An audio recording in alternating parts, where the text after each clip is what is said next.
F9 Capita, ou Capita, pergunta como é que eu aprendi a falar tantos idiomas, cara. Eu já falei isso em outras lives, mas eu sei que tem muita gente aqui que tá me acompanhando pela primeira vez nas lives. Até o Cauã pergunta, e as traduções, como é que você aprendeu e tal? O que acontece? Eu estudei eu fui alfabetizado em outras línguas que não só o português. Eu fui alfabetizado em português e alemão ao mesmo tempo, tá? No colégio que eu estudei. Então, desde sempre, eu já comecei a entrar em contato com outras línguas, tive essa facilidade. Desde muito jovem também eu também aprendi a falar inglês. Acho que fica nessa onda, né? Cara, eu sempre fui privilegiado, já falei isso pra vocês. Então, tendo essa chance de aprender desde cedo e ser alfabetizado desde cedo em alemão, aí no colégio ainda, segunda, que série, já comecei a falar inglês também. Comecei a aprender inglês. No meu colégio a gente tinha aula de francês, tinha aula de espanhol. Eu estudei tudo isso quando muito jovem, cara. Então, assim, essas línguas todas, inglês, espanhol, alemão, francês, essas 4 línguas eu estudei muito jovem. Eu não me formei em todas elas, não. Me formei... Na verdade, não é que eu tenha me formado. Eu realmente acho que eu falo melhor. São dessas 3, acho que a única que eu não tenho domínio mesmo é o francês. Mas eu já escutei muito, já fui à França algumas vezes. Sempre que eu vou, tento exercitar o meu ouvido, vejo séries em francês, escuto coisas em francês, enfim, escuto entrevistas, vejo filmes, vejo séries. E aí eu tento exercitar o meu ouvido para eu poder entender o que está sendo falado. Eu falar é muito mais difícil.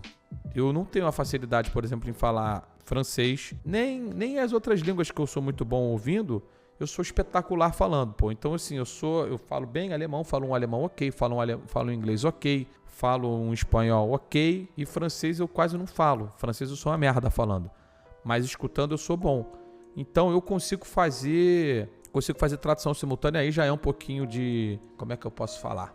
De experiência, de escutar e falar ao mesmo tempo. Então, eu escuto e falo ao mesmo tempo há muitos anos. Eu sou um cara treinado para isso, né? O narrador, quando a gente fica com aquele fone, as pessoas estão falando com a gente. Então, enquanto as pessoas falam, eu estou acostumado a falar. Eu consigo organizar o meu raciocínio enquanto outras pessoas falam. E quando eu faço uma tradução simultânea, eu simplesmente reajo.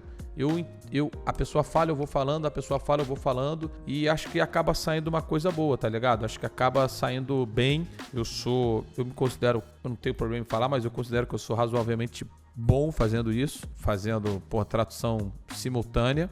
E assim, eu gosto de fazer, tá? Não é só que eu gosto de fazer. Eu sei que a galera gosta também.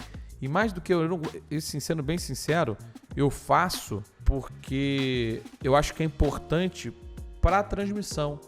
Eu faço porque eu acho que é importante para quem está vendo a transmissão. Então, quando a gente fez lá a entrevista do Thomas Müller, por exemplo, dele basicamente se aposentando, eu achei que era importante as pessoas escutarem o que o Thomas Müller estava falando, e por isso eu fiz a tradução. Sempre que possível, eu tento fazer a tradução também. Tem línguas que, infelizmente, eu não domino, eu não falo, e aí realmente não dá para eu traduzir. Mas tudo que eu puder fazer, que eu puder traduzir para que as pessoas possam entender, possam simplesmente mergulhar ainda mais no cenário, no contexto do que está acontecendo, eu acho importante, tá ligado? Então, assim, até outra língua que eu já fiz tradução em várias situações, não foi nenhuma, nem duas, nem três, foram várias situações que eu já fiz tradução de uma língua que eu não falo, italiano, por exemplo. Eu não falo italiano, mas a maneira que eles falam, na associação de palavras que a gente acaba tendo dentro do nosso vocabulário e das línguas, né, estrangeiras, de repente do espanhol, do português, qualquer outra língua, acaba que a coisa ela vai montando, na minha cabeça ela vai sendo montada e eu já consigo mandar a tradução, especialmente se for um não nativo, tá ligado? Se for um não nativo, se for um brasileiro jogando na Itália falando italiano, mais fácil. Se for qualquer pessoa não italiana falando, eu consigo ter alguma capacidade de fazer essa tradução com maior facilidade. Então, às vezes, o Mbappé, por exemplo, falando francês, é muito difícil. Ele fala mais rápido do que ele corre, irmão. Ele fala mais rápido do que ele corre.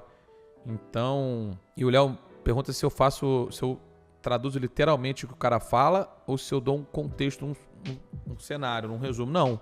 Eu tento sempre traduzir tudo que o cara tá falando. Geralmente eu vou praticamente palavra a palavra E às vezes se eu perco uma palavra, eu tento só contextualizar rapidinho e já vou de novo. Então assim, eu tento não perder nenhuma palavra. Em inglês, por exemplo, raramente eu perco palavra.